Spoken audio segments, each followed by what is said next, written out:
হয় স্বাধীনতা দিৱসৰ প্ৰাক মুহূৰ্তত আচলতে যোৱাকালি আমি দেখিবলৈ পাইছিলোঁ অসমৰ আৰক্ষী সঞ্চালক প্ৰধান জিপি সিং ডাঙৰীয়াই যি এক ছ'চিয়েল মিডিয়াৰ যোগেদি আমাৰ কোকৰাঝাৰ চিৰাঙৰ যি বৰ্ডাৰ বনাঞ্চলত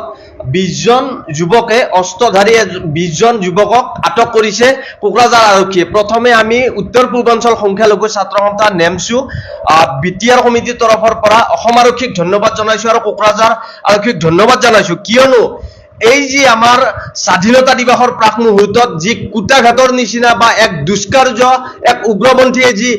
কুটাঘাটৰ নিচিনা এটা দুষ্কাৰ্য সংঘটিত কৰাৰ মানসিকতাৰে তেখেতসকলে গৈছিল বুলি আমি কিছু অনুভৱ কৰিছো। আচলতে এয়া এক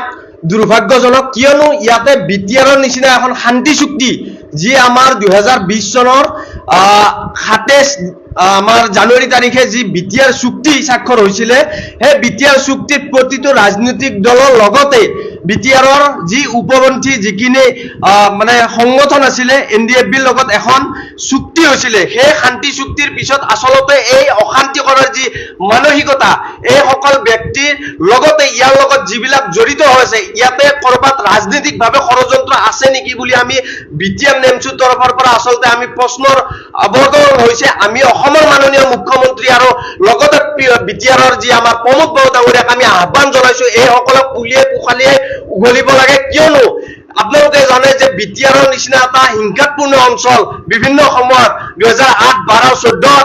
মানে গোষ্ঠীগত সংঘৰ্ষৰ নিচিনা এটা পৰিৱেশ সৃষ্টি হৈছিল। তো যাতে সেই পৰিৱেশ পুনৰাই যাতে অশান্তি যাতে কোনো কাৰণত বিটিআৰত নহয় তাৰ কাৰণে আমি প্ৰতিজন সজাগ সচেতন নাগৰিকৰ লগতে আমি বিটিআৰ চৰকাৰক আহ্বান জনাইছো আৰু পুলিচ প্ৰশাসনক আহ্বান জনাইছো যাতে সষ্টম হৈ পেলাই যাতে এই সকল দুষ্কৃতিকাৰী এই সকল উপপন্থীক যাতে পুলি পোখালিয়ে উঘলিব পাৰে তাৰ কাৰণে আমি বিটিআৰ নেমছুৰ তৰফৰ পৰা আমি বিটিআৰ চৰকাৰক আহ্বান জনাইছো। আৰু অসমৰ মাননীয় মুখ্যমন্ত্ৰী ডক্টৰ হিমন্ত বিশ্ব শৰ্মা ডাঙৰীয়াই বাৰ বাৰ কৈ থাকে যে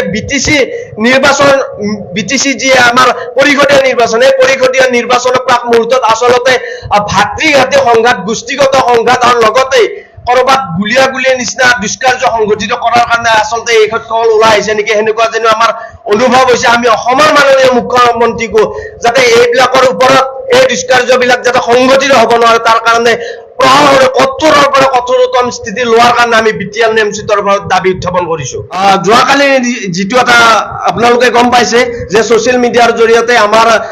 যি ডিজিপি মহোদয় যি টুইট কৰিছে, আচলতে এইবিলাক আমি যিবিলাক দেখিবলৈ পাইছো আচলতে বিটিচিত আচলতে এটা শান্তিৰ পৰিৱেশ আহাটো কোনো এটা দুষ্ট চক্ৰই আচলতে নিবিচাৰে নেকি বুলি আমাৰ অনুভৱ হৈছে। আমি বিচাৰিছো শান্তিৰে বসবাস কৰি থকা এটা বিটিচিত প্ৰতিটো জাতি জনগোষ্ঠীৰ মাজত ভাতৃত্ববোধ আৰু একতাৰ এনাজৰীৰে আমি আগবাঢ়ি যাব বিচাৰো, কিন্তু তেনেকুৱা এটা মুহূৰ্তত একাংশই কিন্তু মূৰ দাঙি উঠে বাৰে বাৰে এই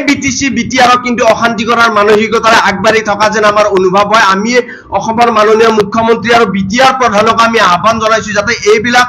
যিবিলাক দুষ্কাৰ্য যিবিলাক দুষ্কৃতিকাৰীয়ে কৰিব বিচাৰে আচলতে এইবিলাক পুলিয়ে পোখালিয়ে উঘলাৰ কাৰণে আমি বিটিআৰ নেমছুৰ পৰা মানে আহ্বান জনাইছো।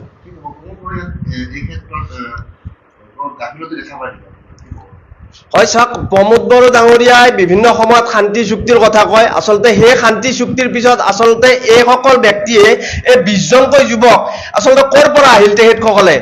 আৰু তেখেতসকলৰ লগত যিবিলাক অস্ত্ৰ আহিলে অস্ত্ৰবিলাক ক'ৰ পৰা আহিল এইটো আচলতে এইটো ডাঙৰ প্ৰশ্নৰ অৱতৰণ হৈ আছে। বাৰ বাৰ আমি এই কথাটো ক'বই লাগিব আপোনালোকক যে এই শান্তি চুক্তিৰ পিছত প্ৰমোদ বড়োৰ নেতৃত্বাধীন যি চৰকাৰ চলি আছে এই চৰকাৰে আচলতে কৰবাত নহয় কৰবাত বিফল হোৱা যেন আমাৰ অনুভৱ হৈছে, যাৰ কাৰণে আমি প্ৰমোদ বড়ো ডাঙৰীয়াকো আহ্বান জনাইছো তেখেতসকলে যাতে এইবিলাক পুলি পোখালি উঘলি যাতে ইয়াতে আমাৰ যি শান্তিৰ বিটিআৰত যাতে কোনো ধৰণৰ অশান্তি কৰিব নোৱাৰে তাৰ কাৰণে আমি তেখেতকো আহ্বান জনাইছো অতি শীঘ্ৰে এইবিলাকৰ ওপৰত অতি শীঘ্ৰে তেখেতসকলে ব্যৱস্থা গ্ৰহণ কৰাৰ কাৰণে দাবী উত্থাপন কৰিছো।